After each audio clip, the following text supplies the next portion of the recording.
Dude, was it a good idea to choose to beat every single PS2 game? Maybe. But we're going to start with Champions of Norrath, and I beat it, so there you go. It's one of my favorite PS2 games. We're going to have to start a friggin' counter for how many times I say that, because I'm sure I'm going to say it 50 billion times. I like a lot of PS2 games. But the Champion of Norrath series and the Baldur's Gate series on the PS2 are really important, at least, I don't know, in my opinion, because they are ARPGs on the consoles that kind of introduce a lot of people who've never played an ARPG to the ARPG genre, and I think they do a really good job. I wish that there was more to it, but this is a really good way to start it. Plus, you can play split screen co-op, and look at this one. Champions allows you to play on the internet, way back on the PS2, which is really cool. The only problem, you have to buy some peripheral stuff to make that happen, and so does the other person, and then you both have to have dial-up that at least works, and no one has to call your house phone or you're gonna get kicked off. Was there DSL back then? I think there was some DSL and probably some like dish. But it worked. Oh, and before we begin, just bear with me. I don't have the proper equipment to make this look really nice. It's coming, so the next games after this will look better. And I had some stretch problems, so it got shrunk at one point. Just temper your, just watch the goddamn video. The opening scene from the game. An elf guy tells us that orcs and goblins, once mortal enemies, are now cool with each other. So now we gotta fight them, and we don't know why. I decided to pick a wizard because I didn't ever play the wizard when I was younger, so might as well try this. And then the game starts. The first thing you gotta do, clear out this tree village of 30 goblins. I don't know how they got up here, especially when the only way to get up here are lifts. So what were they, just casually coming up on the lifts? Anyway, you kill them while also breaking every fruit basket you can, because wasting food is precious. Our first level up, we get to look at our tree, even though you can do so beforehand, but now we're actually going to take a look at it. And you can see we've got 3 different elemental spells: ice, fire, and lightning. Lightning is practically freaking useless. This wizard beam is useless. The storm ones are useless. It's just all friggin' useless. They cost too much mana and don't do enough damage. And you'll see over the course of the game that the best spell is the first spell you start with. Honestly, it just is. For this first playthrough, there's really no reason to have anything else. So we're sticking. Well, I'd say we're sticking, but I tried a lot of things. So I want to stick with the ice bolt, but we're going to try other things and really screw ourselves in damage, which is okay because I beat the game, so don't worry. After we finish our quest, we peruse the shop for anything cool, which there's nothing cool, nor do we have enough money to buy anything. So then we go ahead and head down the lift and talk to this dude. Aren't you a little overdressed for a stroll through Faydark Forest? Overdressed? I'm a wizard. This looks like wizard clothing. What do you expect from me? Shut your mouth. Let me fucking through. He absolutely refuses to let me through until I go do some side content and get a weapon or something. So here we go. We're gonna go do this. And the first thing we really notice about this game is enemies are freaking tough. After the lift scene and the trees, the enemies are tough. You're gonna have to really utilize blocking, running away, potions, and spamming. So it's just, that's the game. It's blocking things, running, shooting spells, and spamming your potions. Oh, also, the water. During this side content, we see how difficult fighting groups of enemies really is at the beginning of the game, because you don't have anything that kills groups of enemies or even more than one at a time. So you can see here, it's tough. It's just run, shoot, spam your potions, run, shoot, go back to town, buy some more potions. It's a little difficult. We do fix that a bit as we get further and do more damage and have more area of effect type spells, but it's not quite that simple, because some enemies don't take damage from certain things and they take less, and you run out of mana constantly. Even if you just do nothing but spend all your points into mana regeneration, everything you have has mana regeneration, you still have to spam potions, and you have to level up the right spells. Remember this. During this, we're getting some levels. We're at level 6. I put some points into Ice Bolt and Concentration, which gives me more mana regen, and the Lightning spell, which, just sucks. I thought, it says that it can, go to multiple enemies, but so can the Ice Bolt, and the Ice Bolt costs a third of the freaking mana, man. It's not worth that. That Lightning spell is not worth it. You get 1 point in it to go down the tree, and that's it, if that's all you want to do. At the end of this dungeon, we fight this, mini-boss guy, and we receive a ring, and apparently we're now adequately equipped. So, thanks. Let's go. Heading back, we can see the elves are gone, so we gotta go find them, and we go ahead and head through things like the forest again, some more caves, and during all of this, we're really not gaining levels very quickly. It feels a little weirdly paced. The enemies are always just strong, and they can kill you very quick, so the slow leveling also doesn't make it very fun to, get new things. It just takes so long, and then some skills don't change or do anything until 12 points are in them, 10 points are in them, whatever. So it just takes a long time. The pacing feels slow, and I wish that there were more levels so that we could level up more often and get new things more often. I think that would make it a little more fun. I'm not saying the game is wildly out of balance, but geez, if we had had more things to do, it'd just feel a little more fun. I don't know. We do eventually find the elves, and they say, that dude who told you were overdressed is, like, caught in the cave. You gotta go get him. Also, it'll open this door behind us, so please go do it. So in the caves, we crank the brightness a little bit because it's wildly out of balance, for sure. The entire game, either it's too bright or it's too dark. Can you please pick a lane? So then we go through, and we really see another instance where there's too many enemies, and I don't really have a way to deal with all of them at once. So it's a little slow going. But we eventually make it to a point where we see this random woman appear to us in some kind of vision who's wearing just way too little clothing, and I don't understand why. But she's like, hey, can you help me? Everyone's suffering, so can you help me? After this, we get to our first kind of wall, and there's a lot of enemies and a boss together, and you really need to keep moving, and they can't hit you, because if you get hit, sometimes you get locked into an animation where they just destroy you, and as you can see here, I was destroyed the first time I did it. But the next time I came back, I just stayed away from where the boss was to not aggro him. I killed the other goblins and orcs, and then I fought him on his own, and it wasn't too bad. We return to where the door has opened, and we go kill a bunch more orcs and goblins, and eventually get to a part where we have to destroy 10 trebuchets or catapults, whatever you want to call them. I'm sure I'm wrong, and someone's going to come in here and yell at me for not getting the difference between a trebuchet and a catapult. It's okay, I don't know, you can tell me. But anyway, some of them are a little, hidden, you have to blow them up with the barrels. Anyway, you do that, and the elves request that you go down into the dungeon full of spiders. And what RPG isn't complete without a dungeon full of spiders? It's here that I hit level 9, and I realized start getting 2 points. I'm sure it was the last level, but you start getting 2 points to put in, which is cool. That actually helps. That's nice for the pacing. But I spend them in the lightning spell, which sucks, and I never use again once I level it up really high. I just never use again. I should have just put it in concentration so I could shoot more ice bolts. And here's exactly what I mean by spending my points in the wrong spell and kind of screwing myself. You see, this next boss, the Orc Leader, is really the first, brick wall that a new player is going to come to. That first one had a little boss and some enemies. Yeah, it's tough, but this is on another level. You see, the stadium is already set up kind of bad, the battle arena, with some steps, which if you fire things or try and attack on the steps and you're higher up, you won't hit him. Sometimes if you're too low, you won't hit him. But this motherfucker can hit you no matter where he is, so you better believe it. Anyway, his attacks are aggressive. He is the most overly aggressive person I have ever met. He will charge you, he can hit you past the hitbox of the weapon, so I don't know what you're supposed to do as a melee character. I had so much trouble fighting this guy. It was intense, and it's okay. It's not bad, but it's not great. I think it's too much for this early of a fight, and I know that partly I screwed myself by putting points in the wrong thing, but goddamn, man, this guy is tough. It took like 6-7 times of just, okay, what do? I just gotta stay far enough away and not let him lock me into an animation he can combo me to death in. And what's even worse is as the battle starts, he is charging you. So you must immediately move out of the way or hold block. I don't know, because block, it's kind of helpful. I mean, I don't know, maybe it's because I'm a mage, but I get my ass handed to me more times than I care to admit, and I beat him. So that's okay. Afterwards, the elves are like, hey, we found another level to the spider dungeon. You want to go do it? I'm like, yeah, I got it, man. And then when you get to the end of that one, the orc is there and he taunts you a bit. Like, I don't know what this is, but he's taunting you. He's like, we're enemies now, so we'll be seeing each other soon. But here's a very vaguely Lord of the Rings named spider to fight. And so you fight the spider, which honestly isn't too bad. The mechanic of shooting the webs out and grabbing you and kind of tying you to a spot. It was actually kind of fun because then you have to dodge its poison spit and also deal damage. And as a mage being far away or a wizard being far away, it was fine. It was a good fight. I don't know how melee would fare, but this was kind of fun. So there you go. Beating the spider unlocks Act 2, where things really do start to get crazy because the further into the game you get, it just decides it's time to be crazy. So now you've got gnomes fighting mammoth ants with a vampire and these like liquor dudes and skeletons. There's just a lot going on, and you need to get a ship to leave this area. So we go fight some mammoth ants for some gnomes.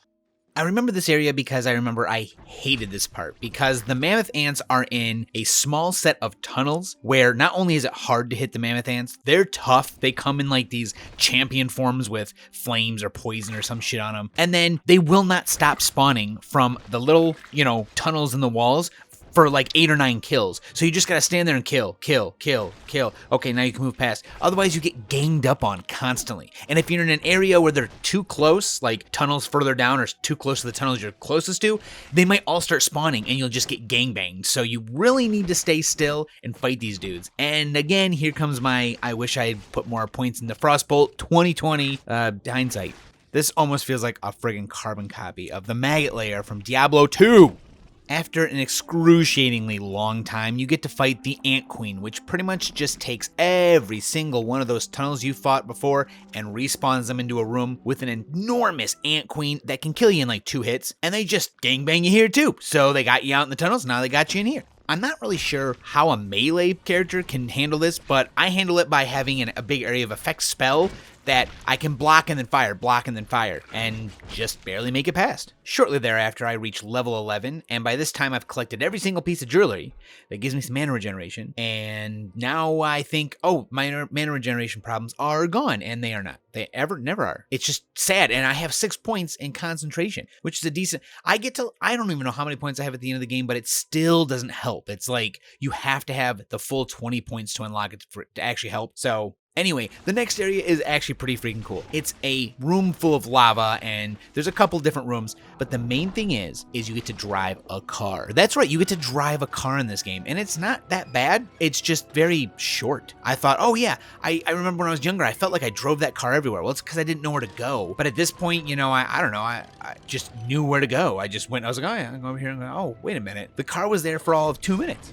Anyway, I fixed some machinery down here, and then they finally let me go through where I'm supposed to go through. And the next quest is literally to just find this woman's cats. That's it. You have to go around and find the cats. They are completely surrounded by these liquor dudes, so I guess that means, it's like a regular quest. I go through and kill some stuff and have some cats follow you, which at least their AI isn't terrible. They just follow you and you get them back to where you're supposed to go. I eventually end up getting to a boss that's very similar to the first boss. There's a bunch of dudes, you kill them, and then the boss approaches you. Now, you do have to kill them before the boss approaches you. I guess it's a little different. But this guy is not too bad either. He throws out this fire shadow of himself, and you can kill it pretty quickly, but it will hurt you, so you gotta kind of watch out for it. But otherwise, for me at least, being a long-range character, he wasn't too bad. And at this point, I'm starting to find a weird way of fighting because I still don't have good mana regeneration, which is insane to me. But you shoot a spell, you block, and then you swing this mace I have here. I've been doing this for just a little while now, but it's pretty effective. I mean, at least I don't have to spam potions constantly because I already have to replace them almost every time I go back to town, or I have to go back in the middle of a quest. And it's insane how much you have to use. So I thought, well, let's throw attacks in because the attacks are actually pretty strong. This mace isn't like rare or anything. It's just a strong mace. And until I get the staff I'll get later that will actually be useful for a mage, this actually helps.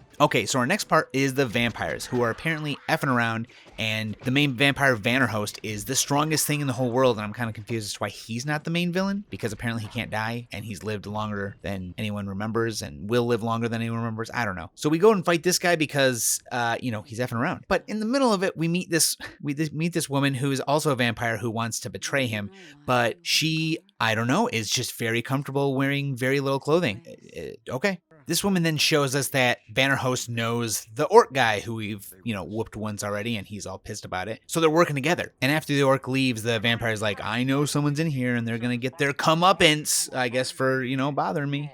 On our way to bother Vanarhost, we find skeletons in the hallways, and they're followed by these Grim Reapers that are like these little mini-bosses. They remind me more of champions from Diablo 2. Sorry, elites from Diablo 2. And it's really cool because I wish this was more often, and they also should get more experience and have good drops because they're tough. They respawn a skeleton to come after you, and you gotta fight them, and it's like, yeah, I gotta use a lot of potions. Come on, give me something good. Vanarhost is now upset that we've bothered him, so he sends us down into this pit where underneath the ground are a bunch of vampires who he says will be fine with my blood because, you're not anything, your blood's not tasty, and so, metaphor for poor people, they're down there, so they'll eat whatever, man, come on. Fighting on, we reach Vanarhost for an actual battle, and his cutscene is a little weird. He's flying around her head just real slow, and it shows it. I don't don't know what this angle is. I don't understand why we're seeing this. He comes down to then gloat more because that's what he does. And then watch the beginning of this battle. I just whiff this ice bolt and then he just combos my ass into oblivion.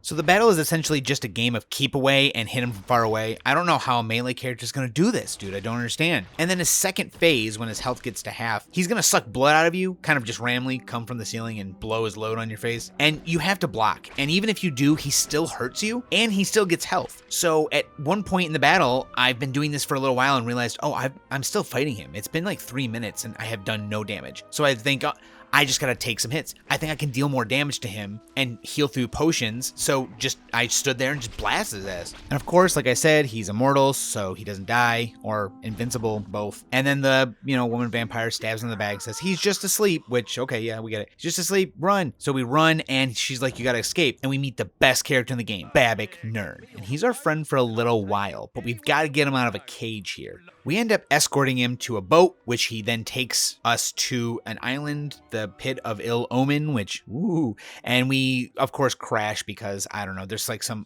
eternal storm raging or some god's like, no one ever gets to, sail these waters safely. So you wash up, everyone's dead, and you got to figure out where you're going. And this is another part of the game where things feel a little crazy because you're in caves and the beach and there's a mermaid and it's just very interesting set pieces. So that's one nice thing about this game. I mean, there's a lot of nice things, but this is one really good one. In the immediate area, we meet some guy who's just a guy, apparently, but he also knows how to use the Horn of Ill Omen, the only way to open some kind of portal between worlds or something or other. And he's like, hey, there's also portals here. And there's broken portals that will randomly send you around, which is pretty cool. And that's exactly how they shove even more set pieces in your mouth, which is okay. I think it's fun for if the combat's not really going to change that much to at least have interesting areas that you're fighting in with some different enemies. So A+. But then the next area, you save the shopkeeper of this area and he's looking for his brother and he might know where the Horn of Ill Omen is. So we got to help him.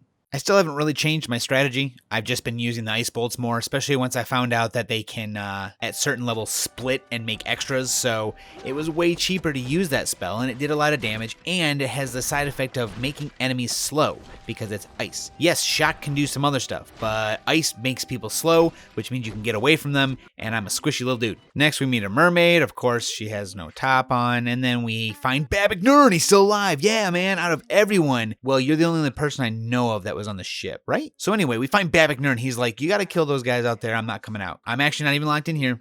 I'm not coming out. So you got to kill 50 slavers. So you have to go around this island and into some caves and kill some slavers. Babak, in turn, will also give you a conch shell, which you give to the mermaid with no top. And then she makes it so you can breathe underwater, which allows you to get to a portal, which takes you to a desert. This is an insane little journey, honestly. The desert's big, but there's really only a couple places to go. So you go there, and you end up having to put out some braziers. And at this point, I've changed to using also a fire spell, which does a lot more damage than the lightning, to a single target at least. But it doesn't cost as much mana, and because they burn, they die a little quicker. This guy asked me to take out his heart, put it in a little doggy bag, hand it back to him like, from Dumb and Dumber. And to do that, we put these braziers out. Then we destroy him, which his boss battle is interesting. He swings his sword around like a little helicopter, like Yoshimitsu.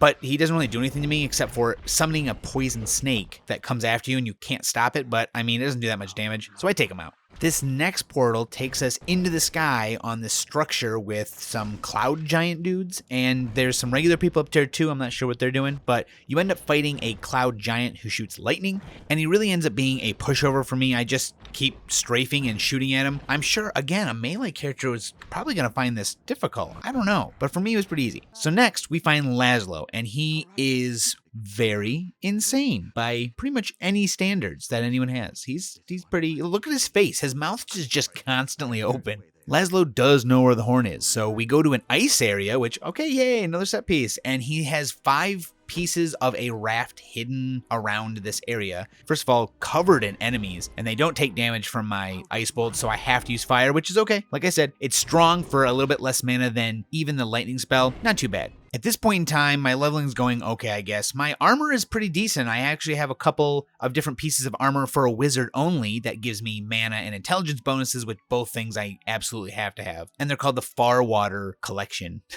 Like some Calvin Klein collection.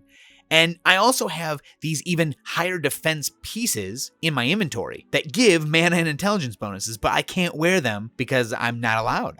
They said no, and it's probably for, a cleric or a dark elf, but I'm not allowed to wear them. So I can't even use a shield, even though I can use a blunt weapon, so it means I can use a mace. Nah, man, you don't know how to hold a shield. We put the raft together and we go underwater because we just have to go out in the middle of the ocean, and you fight through until you get to a boss that I actually cheesed. And not only did I cheese him, but I ran out of mana potions in the middle of the battle. So I was like, let's go back and get some. And he just didn't change. His health stayed the same, and I cheesed him the rest of the way. We finally get the Horn of Ill Omen, which I don't know why I would want to hold something that was an ill omen. I just take it. So you take it back to the guy who originally said he knew something about it, even though he was just a random guy. And in the craziest double twist I have ever experienced in my life, this man turns out to be the orc. Oh, shit. No, wait a minute. Double twist. He's not actually an orc. He's an elf. Act 4, and the very barely clothed woman talks to you again and says, you gotta do this. Do you remember you promised you made me? And then you end up into a very odd looking city where there's a man who is also the shop owner who charges exorbitant prices because he's got a curse and you need to help him. He's like, look, I'll sell you stuff, but it won't be cheap until you find these curiosities. Then I'll sell you stuff for a reasonable price. So you've got to find 7 of them, and you have to travel through the city in some weird, caves with these scorpion things. And it's actually a pretty hard area to play in. The scorpions are difficult. There's a lot of enemies. There's a lot of areas, and the curiosities are already on the ground. They're tiny, and they're kind of randomly placed a few times. Some of them make sense in the caves, but outside in the city, there's a couple that are really hard to find. Having them already on the map is just weird. For some reason, it's hard for me to search for them, but if they were to drop off specific enemies, that just seems like it would be easier. Does that make sense to anyone else? After returning with the curiosities, this guy says, okay, I'll lower my prices, but also you took my curse away, but it gave it to you.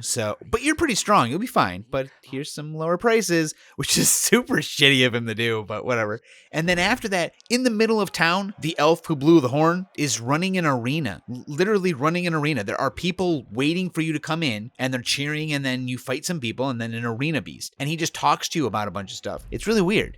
The arena beast also makes me wonder how a melee character can fight it. I don't know he can go through your block. So I ended up running him around the sides of the room around those pillars and just kind of getting his AI mixed up. But that works because I'm ranged. I don't even know how a melee champion. I want to go through this game on melee and see what the hell's going on. At the end of the match, you pull a shard of hate out of the arena beast, and the actual curse you got from that guy before was a shard of hate. So now you have 2, and you open up this door at the other end of the town. It's very interesting that he was cursed with that. All you had to do was get the other one, and he'd be cool. But this is obviously easier to give it to you. He was right though. You were stronger. Then this leads to another portal, which takes you to this weird garden area with a bunch of liquors held in cages, almost like it's some kind of zoo. I don't know, but you do have to fight a few of them, and you drop off the ledges, which is kind of cool, and then you make your way up the next act, which is the last act, mind you. This part opens with the elf gloating to you about how Norrath is going to fall now, but the actual Lord Inaruk, the god who I guess we're going to kill, shows up and is like, everything you did was terrible, which I don't really agree with. I think he did some good stuff. He tricked us, except he couldn't kill us, but but we never fight him again, so whatever, we never get a chance. But this guy's like, oh no, you're going to die. So Lord Inaruk orders one of his minions to kill the elf. He kills the elf by just smashing him into the ground, and then he pulls the dude's naked soul out of his body and fires it from his bow and arrow at you. And it doesn't even hit you, it hits the bridge. So I'm not really, I don't understand. Anyway, the next area is some kind of heavenly place where there is a woman who has no clothes on, and she sells clothes. Okay. This lady does give us the task of killing that demon who fired a naked dude's soul at us, and that's fine, but I'm also kind of bored.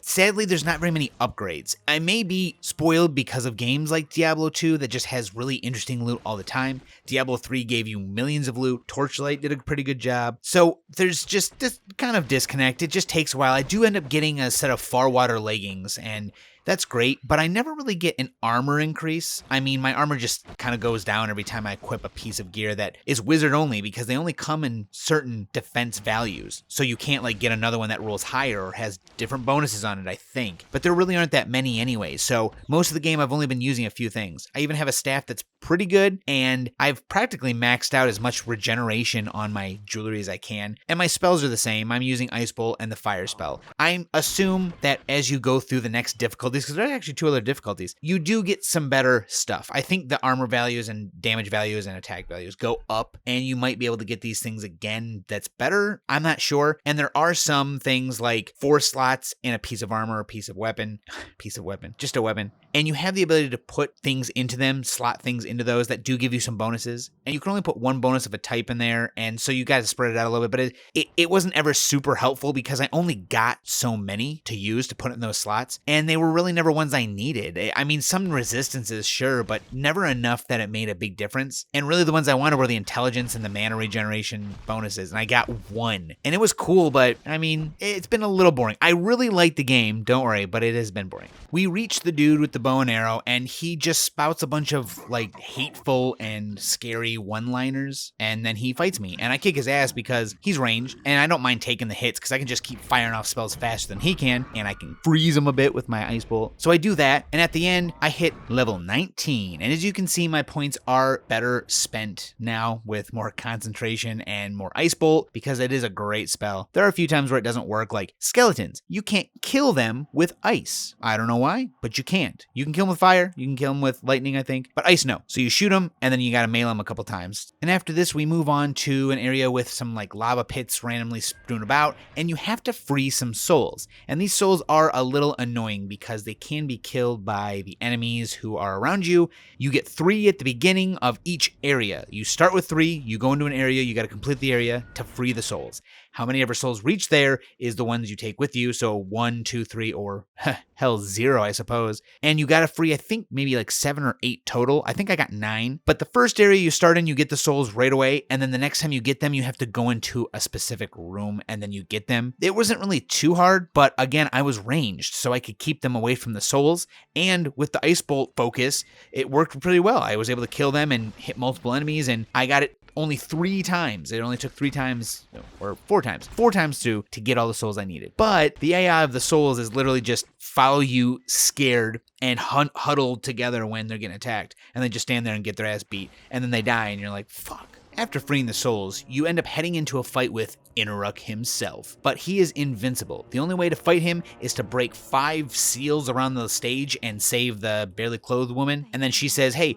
you gotta be completely void of hate, so go void yourself of hate. Right over there, there's a bathroom, and once you do, you can go fight Lord Inaruk, who is, I assume, impossible for a melee character? I don't know. I just ran away from him and shot him. It did work, and I was able to kill him, and it was really not that much of a crazy fight. It was shoot him a bunch, and he didn't really have that many mechanics. He chases you around with his hammer, and he does shoot out these 3 hateful balls, I guess, that just make you hate so hard that you lose health. And he sometimes drops his warhammer, but you can't do anything with it or nothing happens. And I just kept shooting him and running around the pillars, or the seals rather, and that worked just fine. And that was actually pretty anticlimactic because that's the end. That's the end. We did it. We beat the damn game at level 20, not even 2019. What the hell is happening here? This is game number 1 down. And at the end, I guess I might as well go ahead and give a quick little how do you do about the game. It's fun. It's still fun. I think multiplayer is even more fun. I have a multi-tap, and you can play 4 players on one screen. Yes, you can play the annoyingly terrible menu opening game of 4 players on the same screen. I did it when I was younger. 4 people, me, my sister, and 2 of my friends. We played one weekend. My parents let them come over 8 hours both days, Saturday and Sunday, and we played through this game. It was super fun. My mom even made nachos. No one even asked. She just was super nice about it. It was cool. And we had a great time. It was so much fun, even though it was hard. You had to make rules about who opens what menu, but this game is just fun, even 1 player. I think 2 players is probably the sweet spot for like the least amount of players. Solo doesn't feel the greatest. It really doesn't, because it's clear having someone be ranged and having a melee character is helpful. I mean, both ranged is fine, but that way the ranged player can really focus, and whoever's being melee can do, if they're a berserker or barbarian, whatever it is, he does has high health regeneration and has some special moves that he can hit multiple enemies with in melee range. And then whoever's ranged can deal damage or heal or whatever. And the Dark Elf, I know he has a summon and some disease damage. And then the Cleric can heal himself, so he could be like a good tank. It's just, it is a good team dynamic, but solo play is a little lacking, it feels like. Plus, you're not sitting there with someone joshing about, Otherwise, the biggest thing I have to say is I wish that the progression felt better. I wish there were more items. I wish they were more random. I wish you could get more skills and more level ups. I'm not saying I want this Path of Exile level of, passive trees and skills and no, I just want a little bit more. Something that makes it more fun, like randomizing things. I mean, I think that's the easiest way to do it. And in this type of game on a PS2 where you can't update and it's not getting any expansion type things. It does have a second game, and you can use characters. That's cool. We'll talk about that the next time, which, the next video. But I just mean in general, like, give us some more stuff to do. I know that in the new difficulties, there's some more stuff. But on your first playthrough, I think it's important to be the most fun so that you want to continue. That's just how I feel. But this game was fun, and I beat game number 1. Now, I'll be doing more of this, and the next video is going to be Champions Return to Arms. No, I'm not going to use this character because I really want to use that shaman. I want to use that lizard shaman, the Ishgar shaman. I think that's what it's called. So if you want to watch more, please join me there and I will continue to play an insane amount of games.